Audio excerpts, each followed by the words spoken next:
I am 71 years old. And for most of my life, I believed silence kept families together. I believed a mother's duty was to sacrifice, to endure, to give without asking for anything in return. I worked my whole life, saved every dollar, trusted my son with my heart and my money. And he broke both. After my husband died, it was just the two of us. I worked double shifts so he could study, skipped meals so he could have new shoes, paid for his wedding with my savings. So when he asked for my bank card, I didn't hesitate. He said it was only for emergencies. He said he would keep it safe.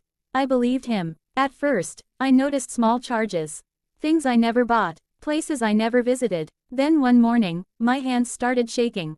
$3,000 were gone.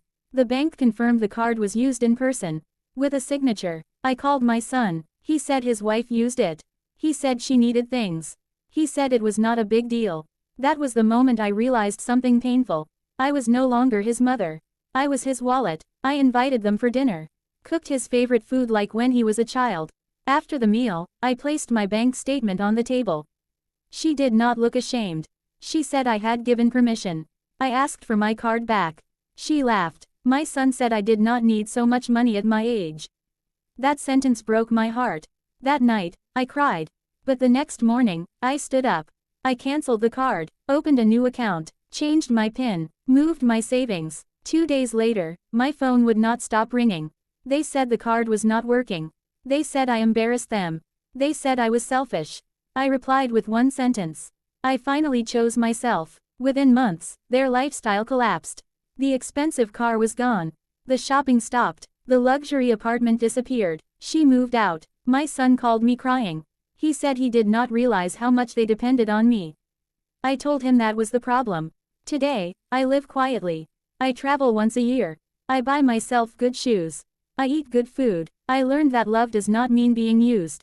And at 71, I finally learned how to say no. And it saved me. When my son stopped calling, the house became very quiet. For weeks, my phone stayed silent. No messages, no visits, no apologies. I told myself I was strong. But some nights, the loneliness felt heavier than the betrayal. I kept remembering his childhood, his first day of school, the way he held my hand when he was scared. I wondered where I went wrong. Then one afternoon, someone knocked on my door. It was my daughter-in-law. She looked different. No makeup, no designer bag, no confident smile. She asked if she could come in. I made tea. Her hands were shaking. She said the money was gone. She said my son was angry all the time. She said their life was falling apart. Then she looked at me and said something I never expected. She said she was sorry. She said she thought I was rich. She said she believed my son when he said I did not need the money. She said she did not know it was my life savings. Her eyes filled with tears. For the first time, I saw fear instead of pride. I listened quietly. When she finished, I stood up and went to my room. I came back with my old photo album. I showed her pictures of me working, of me standing in front of my small apartment, of me with my husband before he died. I told her every dollar in my account had a story. A late night shift, a missed vacation, a skipped meal. She cried. She asked if I would help them again. I looked at her for a long moment. Then I said no. I told her I would help them find jobs. I told her I would help them budget. I told her I would teach them how to save. But I would never be their bank again. She nodded. She left quietly. That night, my son called. He said he was sorry. He said he was ashamed. I told him I still loved him. But love did not mean losing myself. Now we talk once a week. We meet for tea. We speak gently. But my card stays in my wallet. And my savings stay in my name. Some people think forgiveness means forgetting. I learned it means remembering. And choosing yourself anyway. Time passed slowly after that. The anger softened. The pain became quieter. The silence no longer felt so heavy. My son started calling every Sunday. At first, our conversations were careful. We spoke about the weather, about the news, about small things. We avoided the past. But one evening, he asked if he could come over. When he arrived, he looked tired, older, like life had finally taught him something. We sat in the living room where he grew up. He looked around and said he had forgotten how small everything was. He said he used to think I lived comfortably. He said he never imagined how hard I worked. I brought out an old notebook. Inside were my expenses from years ago.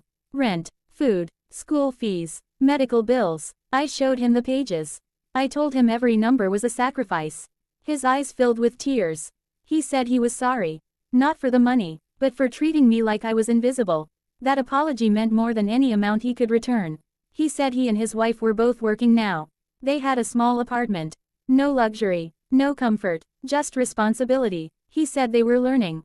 Before he left, he hugged me. Not the quick polite hug of before, but the hug of a son who finally understood. That night, I slept peacefully. For the first time in years, my heart felt light. I realized something important. I did not lose my son. I found myself, and in doing so, I taught him how to grow. Sometimes love means letting go, and sometimes letting go brings everything back.